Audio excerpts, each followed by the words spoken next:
Өзіңізді екі ауыз сөзбен суреттеп бер десе, кім деп суреттер едіңіз?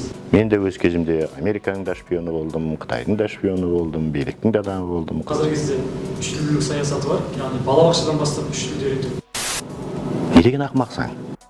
Адам күлкісі келеді да, қажет қанша орыс әдебиетінің қазақ тілі мемлекеттік тіл есебінде өзінің деңгейіне көтерілсе, белгілі бір деңгейге, онда олардың 80% жұмыссыз қалады, балалары 90% далада қалады. Олардың Швейцария мен Лондонда оқып жүрген немерелерінің 100%-ы далада.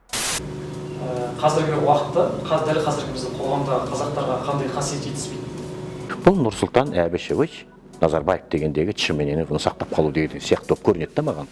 Бұл да ақымақтықтың ең үлкен шегі. Біреулер айтады, мысалы, латын тілі еніп еді, көбісі балаларын орыс мектебіне бере бастады. Мен айтамын, қуаныштымын. Аз болсақ та өте мықты болатын, қайсар болатын, нағыз қазақ болатын адамдар қалсын.